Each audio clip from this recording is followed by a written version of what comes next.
So today's content is about giving you a little bit more insight into the nuts and bolts of the process in Amazon, and I know lots of you really enjoy this.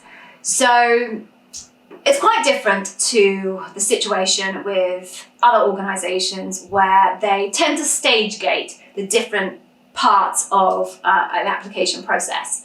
So in a lot of organisations, what you would expect to happen is the job gets posted, there's a particular closing date, everybody sends in their resumes. At the end of that closing date, the recruiter or the hiring manager takes a look at all of the CVs, filters out the ones they don't want, and selects a small percentage of those that they want to take on to round one. Then they have a round one, everybody goes through round one, they compare and contrast each of the different candidates and decide which ones are the best ones that they want to take through to round two, so on and so forth, with diminishing returns until they get to the final candidate that they want to hire.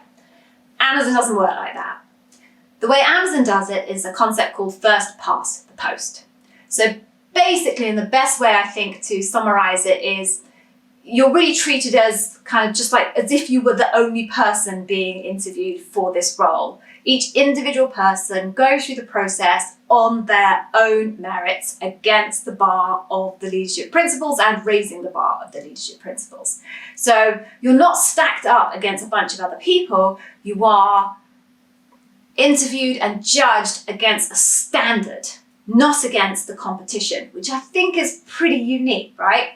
So what will happen is you'll see a job posting, you'll be called by a recruiter if they're sourcing you, you'll submit your resume, the hiring manager will look at your resume and decide if they want to interview you. Doesn't matter what they think about anybody else. Do they want to interview you? Does your resume meet the minimum requirements of the job description? Do you show the skills? Have you got the results that make them want to meet you? They'll pass you through to round one. At round one, you will either prove that you appear to be raising the bar or you won't. Nothing to do with anybody else, no other candidates involved in that thought process, you and the expected standard. So you will either make it through round one or you won't. Then you'll move on to round two, if there's a round two. Same goes, on your own merit against an expected standard, no other candidates involved. You either make it through round two or you don't. On to panel.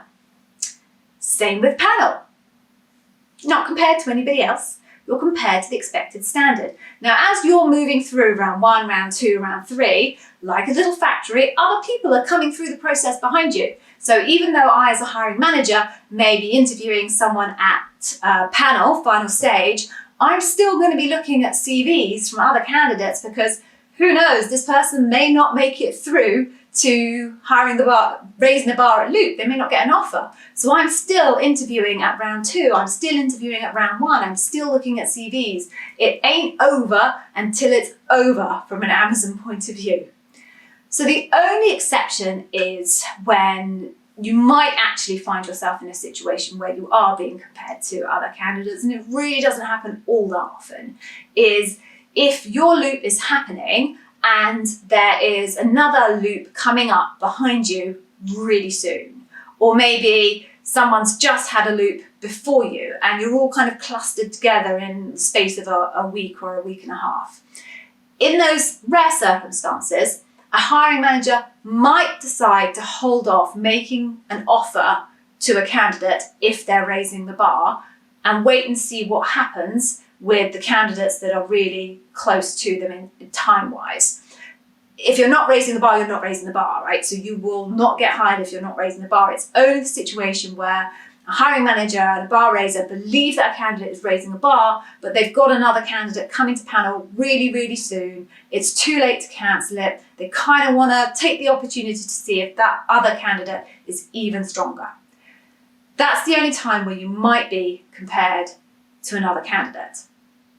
All other cases, it's on your own, it's against the expected standard.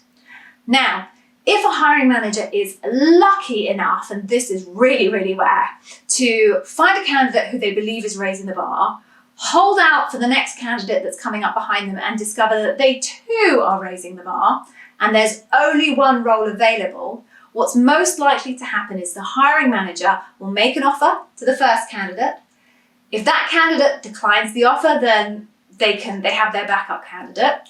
But equally, if that candidate accepts the offer, what they will do is, you don't often find bar-raising candidates, right, that you really want to hire. So what they will then do is, working with the recruiter, see if they can find an opportunity for the candidate who isn't their first choice, but is clearly raising the bar.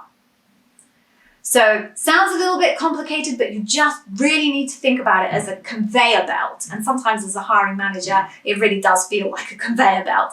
A conveyor belt of candidates all coming through at different stages, all being judged on their own merits against the expected standard. Very different from most other hiring processes, but clearly Amazon would say it works. Hopefully that's interesting. Hopefully it's helpful. Hopefully it's telling you something you didn't know already. And hopefully I'll see you soon.